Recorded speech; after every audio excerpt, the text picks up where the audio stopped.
নিমতে ভকতি কৰিব তোমাত যেন ক্ষণিকলৈ স্থবিৰ হ'ল সময়। হৰি হৰি এই সময় গোলাঘাটৰ সমাজ জীৱনৰ, এই সময় সাংবাদিকতাৰ। অৱশেষত জীৱন যুঁজত যেন ভাগৰি পৰিল এগৰাকী সংবাদ যোদ্ধা। হয়, এগৰাকী অক্লান্ত যোদ্ধা। জীৱনৰ অধিকাংশ সময় খবৰৰ পাছত দৌৰি ফুৰা বহুমুখী প্ৰতিভাৰ আকৰ গোলাঘাটৰ জ্যেষ্ঠ সাংবাদিক, শিশু সাহিত্যিক বিকাশ শৰ্মা অৱশেষত নিজেই হৈ পৰিল এটি খবৰ।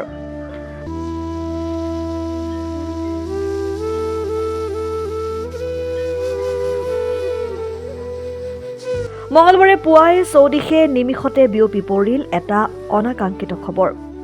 জ্যেষ্ঠ সাংবাদিক সাহিত্যিক বিকাশ শৰ্মা আৰু নাই। দীৰ্ঘদিন ধৰি জটিল ৰোগত আক্ৰান্ত হৈ অসুস্থ হৈ থকা বিকাশ শৰ্মাই আজি পুৱা 5:30 বজাত শেষ নিশ্বাস ত্যাগ কৰে।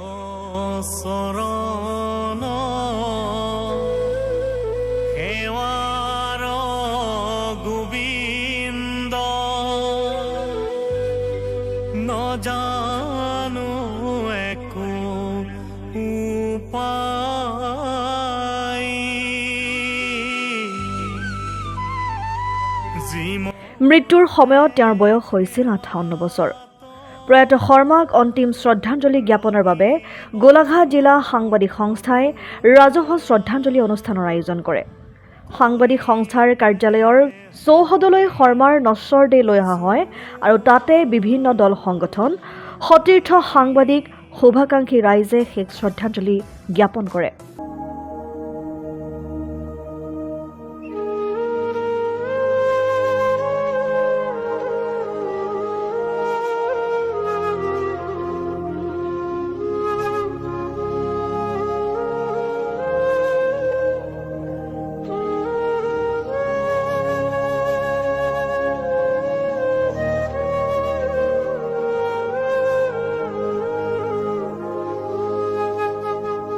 বিকাশ শৰ্মা ডাঙৰীয়া আজি আমাৰ মাজৰ পৰা নাইকিয়া হ'ল।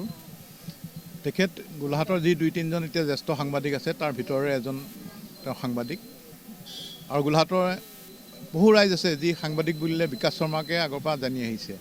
বিকাশ শৰ্মা সাংবাদিক, আৰু তেখেত এজন বলিষ্ঠ সাংবাদিক আছিল, সাহসী সাংবাদিক, কেইবাটাও বঁটা অৰ্জন কৰিবলৈ সক্ষম হৈছিল। আৰু মোৰ লগত অতি ঘনিষ্ঠ সম্পৰ্ক আছিলে তেখেতৰ।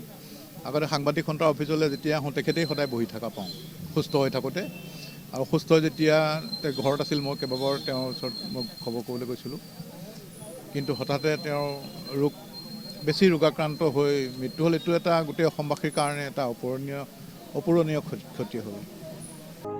1966 চনত জন্মগ্ৰহণ কৰা বিকাশ শৰ্মাৰ জন্মস্থান নগুৰাতে প্ৰাথমিক শিক্ষা, স্কুলীয়া শিক্ষা সাং কৰিছিল।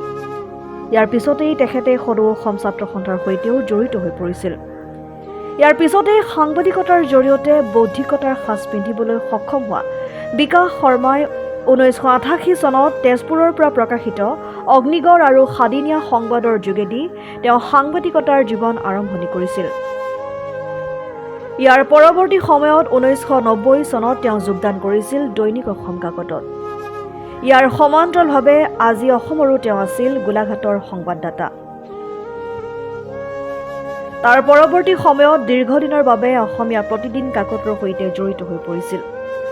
জন্ম লগ্নৰে পৰা জড়িত হৈ পৰা অসমীয়া প্ৰতিদিনত অমৃত্যু পৰ্যন্ত সংবাদ সেৱা আগবঢ়াই গৈছিল।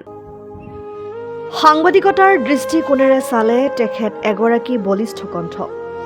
সাংবাদিক হিচাপে তেখেতে নিজকে এগৰাকী প্ৰকৃতাৰ্থত নিৰ্ভীক সাংবাদিকৰ পৰিচয় দিবলৈ সক্ষম হৈছিল। আমি সকলোৱে স্বীকাৰ কৰিবই লাগিব, দায়বদ্ধশীল সাংবাদিকতা বিকাশ শৰ্মাৰ নিচা হৈ পৰিছিল। যদিও পূৰ্বৰ তুলনাত বৰ্তমান সময়ত সাংবাদিক ক্ষেত্ৰত কিছু সলনি হৈছে, তথাপি বিকাশ শৰ্মাই নিজৰ নিস্বাৰ্থ আৰু আপোচহীন আৰু সত্যনিষ্ঠ সত্তাটোক ধৰি ৰাখিবলৈ সক্ষম হৈছিল। তেখেতৰ সংবাদ ক্ষেত্ৰত বহু উল্লেখনীয় ঘটনাৰ ভিতৰত ড্ৰাগছৰ সন্ধানত 1999 চনত ম্যানমাৰ, 1994 চনৰ গোলাঘাটৰ জ্যোতি লোহাৰ পৰিকল্পিত হত্যাকাণ্ড আদি অন্যতম। তেখেত যে কেৱল ছবা মাধ্যমৰ সৈতে জড়িত তেনে নাছিল।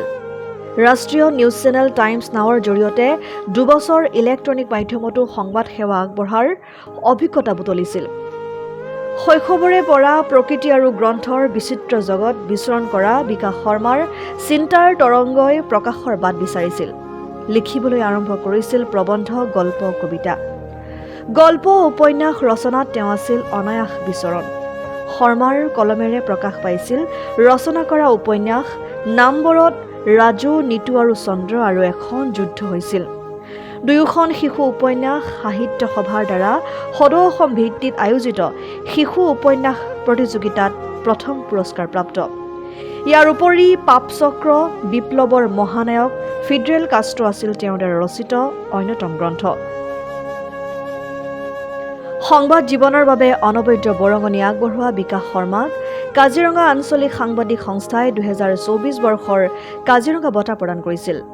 লগতে দ্য চেণ্টিনেল অনুসন্ধানমূলক সাংবাদিকতা বঁটা, RN Baruah and Pratibha Baruah memorial award, Doyang Dhansiri valley award 2017, Kaziranga wild life conservation award 2016, grass green award 2023, সাহিত্য সংস্কৃতিৰ বিকাশ মঞ্চৰ জীৱনজোৰা সাধনা সাংবাদিকতাৰ বঁটা 2023, পৰাগ দাস সাংবাদিকতা বঁটা 2024, উত্তৰ কমাৰবন্ধা গাঁও পঞ্চায়ত বঁটা আদি বিভিন্ন সন্মানেৰে বিভূষিত আছিল বিকাশ শৰ্মা। জ্যেষ্ঠ সাংবাদিক শিশু সাহিত্যিক বিকাশ শৰ্মাৰ মৃত্যুত এতিয়া শোকস্তব্ধ হৈ পৰিছে গোলাঘাটবাসী। তেখেতৰ মৃত্যুত প্ৰবীণ সাংবাদিক দীপেন দত্ত, জ্যেষ্ঠ সাংবাদিক অপূৰ্ব বল্লভ গোস্বামী, বিধায়ক মৃণাল শইকীয়া, বিজেপি নেতা দেৱজিৎ বৰা আদি বিভিন্ন ব্যক্তিয়ে গভীৰ শোক প্ৰকাশ কৰাৰ লগতে গোলাঘাট জিলা সাহিত্য সভাৰ সভাপতি তফজ্জুল হক বৰবৰা, সম্পাদক বন্তি বৰা, গোলাঘাট সন্মিলিত মটৰ পৰিবহণ সন্থাৰ সভাপতি পূৰ্ণ ৰাজখোৱা, মুখ্য উপদেষ্টা জ্ঞানজ্যোতি নাথ, গোলাঘাট জিলা টাগ অফ ৱাৰ সন্থাৰ সভাপতি জ্ঞানজ্যোতি নাথ, সাধাৰণ সম্পাদক শৰৎ শইকীয়া, উপদেষ্টা বিবেকানন্দ হাজৰিকা আদি বিভিন্ন ব্যক্তি অনুষ্ঠান প্ৰতিষ্ঠানে গভীৰ শোক প্ৰকাশ কৰাৰ লগতে শোকসন্তপ্ত পৰিয়ালবৰ্গলৈ সমবেদনা জ্ঞাপন কৰিছে। গোলাঘাট নগৰত শেষ শ্ৰদ্ধাঞ্জলি অৰ্পণ কৰাৰ পিছতেই বিকাশ শৰ্মাৰ নশ্বৰ দেহ জন্মস্থান নগুৰালৈ লৈ যোৱা হয়। প্ৰয়াত শৰ্মাই অধ্যয়ন কৰা কালুজান প্ৰাথমিক বিদ্যালয় আৰু নগুৰা উচ্চ মাধ্যমিক বিদ্যালয়ত বিকাশ শৰ্মাৰ নশ্বৰ দেহত ৰাজহুৱা শ্ৰদ্ধাঞ্জলি অৰ্পণ কৰে।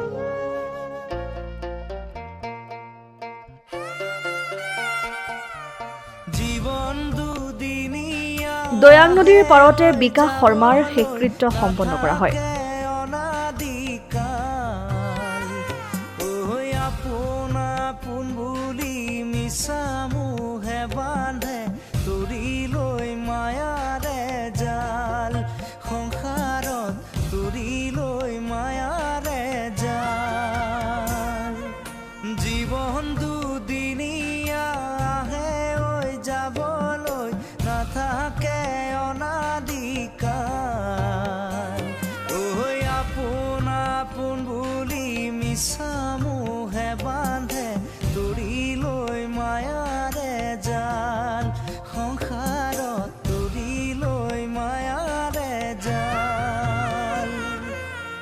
গোলাঘাট ব্যুৰো, জননী লাইভ।